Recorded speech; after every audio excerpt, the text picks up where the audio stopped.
everybody. Hello at home. I'm going with technology, and I thought I had it down. Anyway, Phil, I should have had you play "Let There Be Peace on Earth" at the beginning of the service, because I'm going to sort of start there. We don't have to sing it. Let there be peace on earth. Let it begin with me.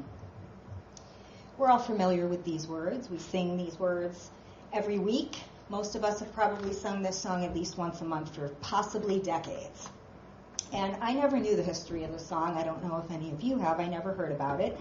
So I looked it up. And the song was written by a songwriting team, husband and wife. Where are they? Cy Miller and Jill Jackson. So these guys were married in 1949. But years before, in 1944, Jill Jackson attempted suicide. And she survived. And she said this about the experience. When I attempted suicide in 1944, I didn't succeed. She said, I knew for the first time unconditional love, which God is. You are totally loved, totally accepted, just the way you are. In that moment, I was not allowed to die. And something happened to me, which was very difficult to explain. I had an eternal moment of truth in which I knew I was loved and I knew I was here for a purpose. So this experience changed her life, and that led her on her own path of spiritual discovery. And in that state of consciousness, she married Cy Miller in 1949. So they wrote the song together in 1955. He did the lyrics and she did the words. And it was about their dream of peace. And it was how they believed that each one of us can help create it. So that same year, they led a workshop and they introduced the song. They invited a group of 180 teenagers from various high schools to attend a week-long retreat. So these young people were purposely from different religions, races, cultures, and economic backgrounds. And the idea was to bring young people together and create new relationships through discussions, through education together, and living and working together in this kind of camp environment. So this is Cy Miller's quote about what he felt happened during that retreat. One summer evening in 1955, a group of 100 teenagers of all races and religions, meeting at a workshop in the California mountains, locked arms, formed a circle, and sang a song of peace. They felt that singing the song with the simple, basic sentiment, let there be peace on earth and let it begin with me, would help create a climate for world peace and understanding of one another. And that's what it is our job to do. Through our prayers and meditations and our actions, we are attempting to create the conditions for peace to occur both within and without. Charles Fillmore wrote that until world peace is based on the divine law of love, and this law incorporated into the pact of peace, as well into the minds of those who signed the pact, there will be no permanent peace. So we all dream of peace on earth, I think, and even more so now that we can watch one of several wars going on around the world in real time, right? And so we sing this song, but do we think about what it means? Do we think about what we're singing? So when we say that peace begins with us, on the one hand, we're talking about our actions. How do we show up in the world? What have we chosen as our vocation? What do we do in our spare time? Are we compassionate toward other people? And do we give back to the world when we consider all the things that it's given to us? But before you can do any of that doing, you have to first find your own peace, your own place of inner peace within yourself. Because I know that all of us listening here today and at home, I know that we are all compassionate, giving people, and I know that we're doing our part, to give back, as they say. And we do our best through spiritual practice to present our best selves, our God selves, to the world. But we're also a world of people, so many of whom are living in fear about one thing or another. We have body aches, and headaches, and heartaches. Take pain pills, antidepressant medicines, anti-anxiety medications. We go to cognitive therapy. We go to physical therapy. We go on vacation. But yet, we still kind of sometimes feel this underlying sense of unease, this underlying sense of agitation that causes us to always feel that we have to do and do and do instead of just be and be and be. And even for the huge number of people who may not have headaches or heartaches or busy schedules, if you ask anybody really what do they want in life, they'll say they want to be happy. And what does that mean, to be happy? We can only be happy when we have a sense of inner peace that is part of our very being, not something that we just turn on from time to time. The Buddha taught that all beings want to be happy and free of suffering. And we're happy and free of suffering when we find that center of peace and really begin to live from it, from here outward. The Revealing Word defines peace as harmony and tranquility derived from an awareness of the Christ consciousness. He says that steadfast affirmations of peace will harmonize the whole body structure, and open the way to the attainment of health conditions in mind and body.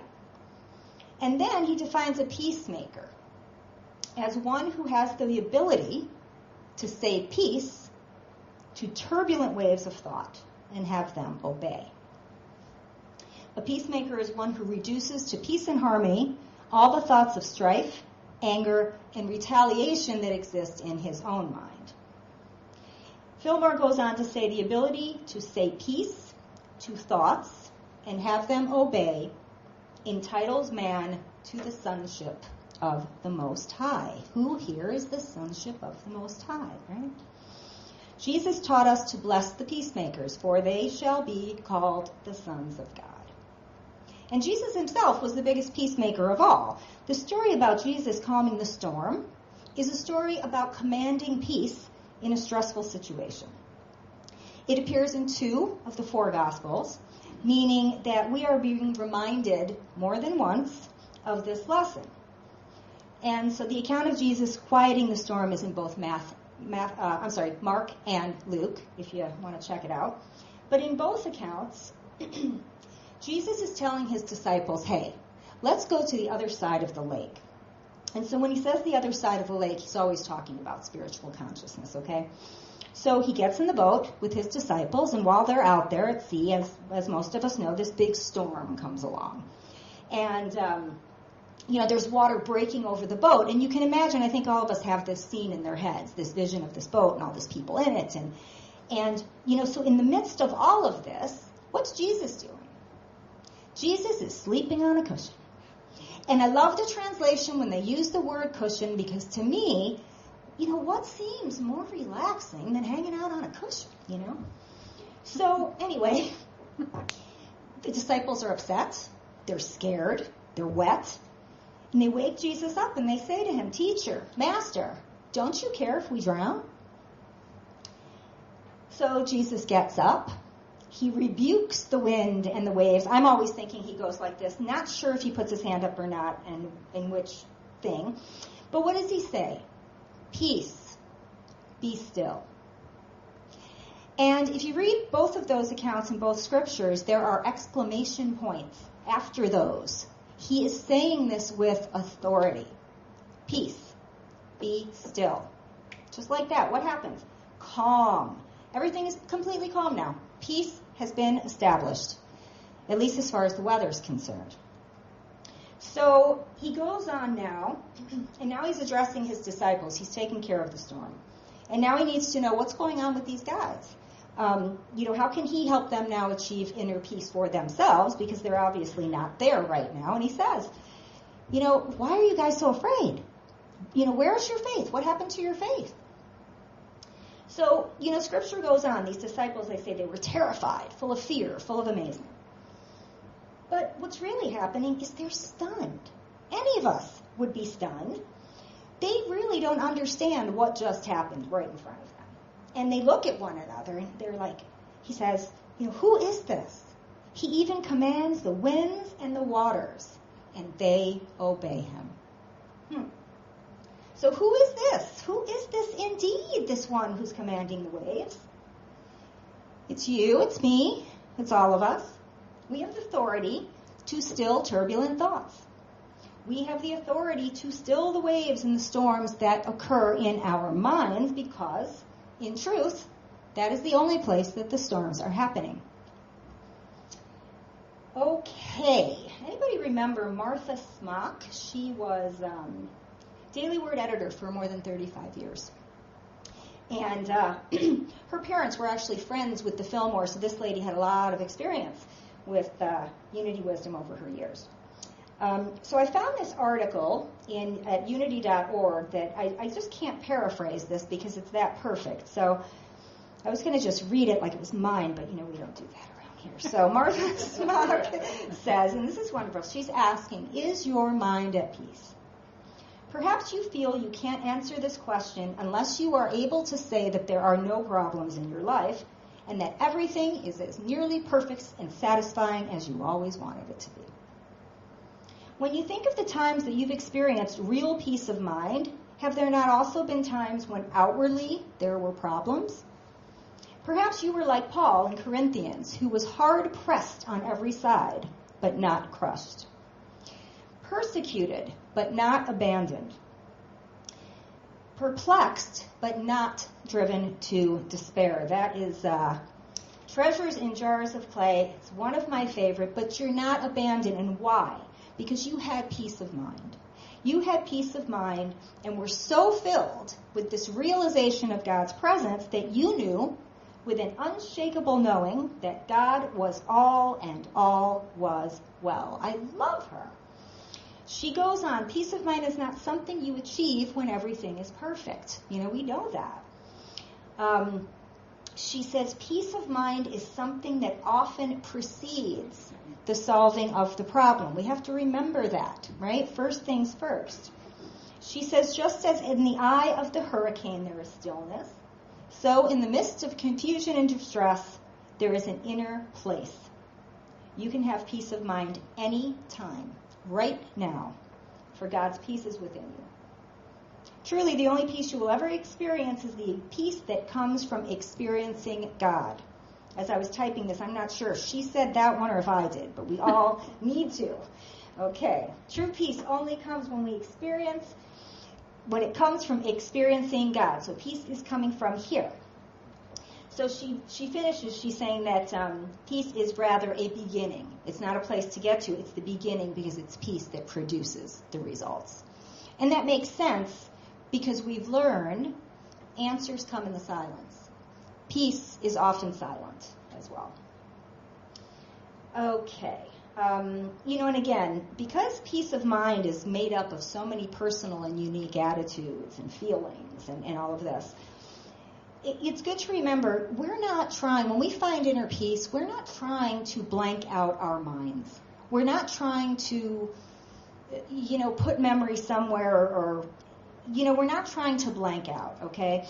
We are, we're observing. Because as I said, peace can be quiet, but peace can also be flowing. And so when in our quiet times, we recognize peace as this kind of life energy of the universe, and we are part of that, part of all that peace. All right. Got a little time. I'm going to switch gears for a second here. It's not switching gears, it's peace. But a lot of you know that my mother died last month, and I was... when my sisters and I were planning the funeral, we went, we had the funeral, it was a Jewish burial, and it got me thinking about the word shalom. And if you know me well enough, if you're in Tuesday class, if I grab a word and I'm not exactly sure what it is, I'm going to find out exactly what it is. And so I thought, okay, what is this? So by definition, well, simply, if you're not familiar, shalom is the Hebrew word generally meaning peace. So it says the word shalom is the Hebrew word meaning peace, harmony, wholeness, completeness, propriety, prosperity, welfare, and tranquility. And it can be used idiomatically to mean both hello and goodbye. So it encompasses all of these things. And, all of those qualities, all of those things that the word means, ultimately, we're trying to achieve peace in every area of life by experiencing these things. So the word shalom first turns up in the book of Exodus in chapter 21. And it's not going to be in our Bible when we open it up because our Bible is in English. This would be when you're actually reading from the Hebrew. And it shows up there.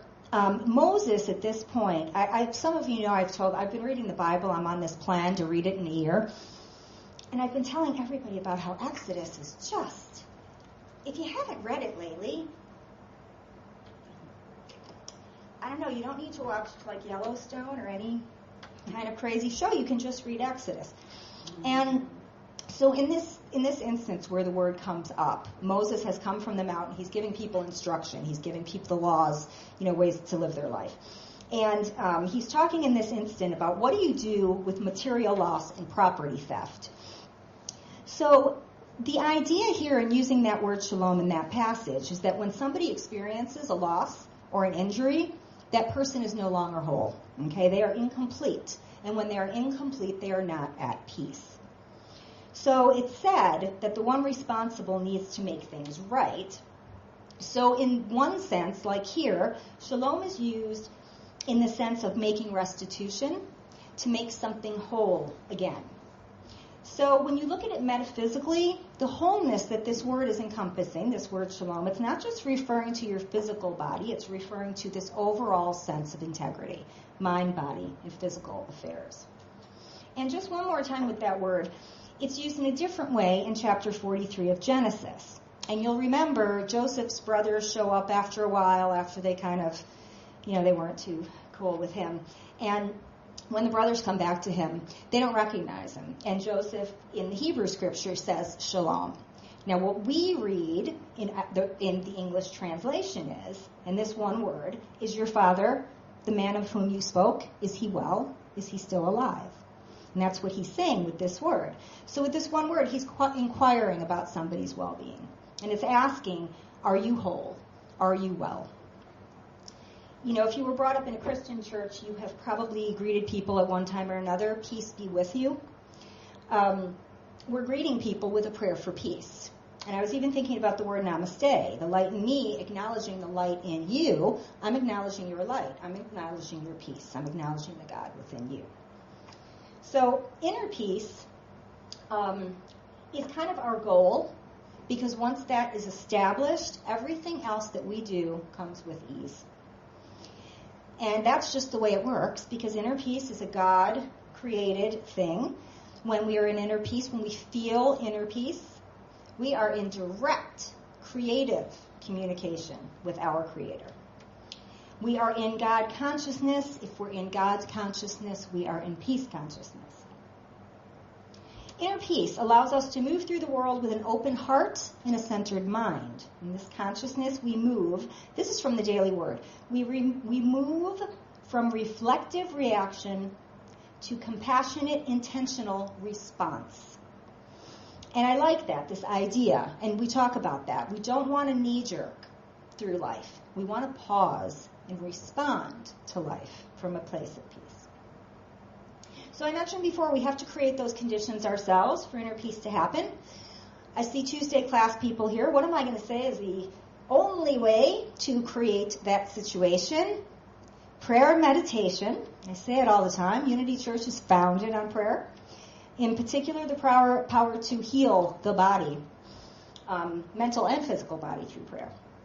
So when I talk about creating the right conditions, I'm talking about both meditation, but also taking care of your body temple.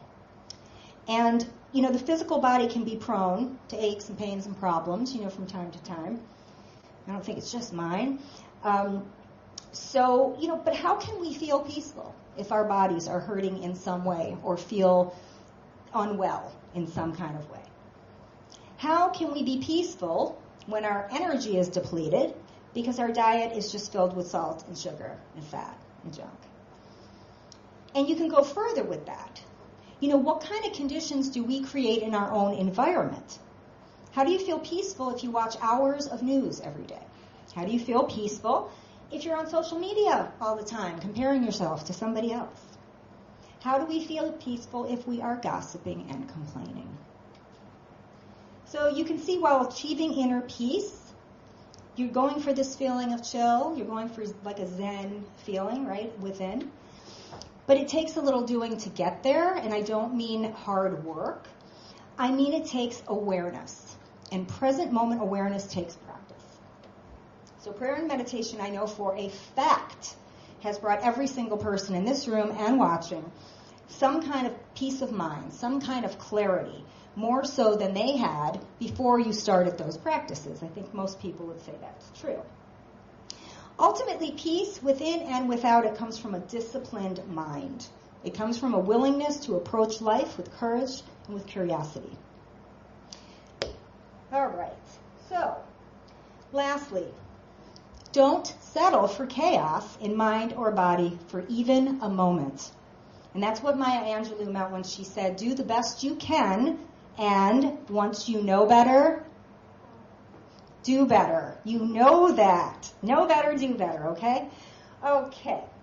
So let there be peace on earth, and let it begin with me. Take a deep breath.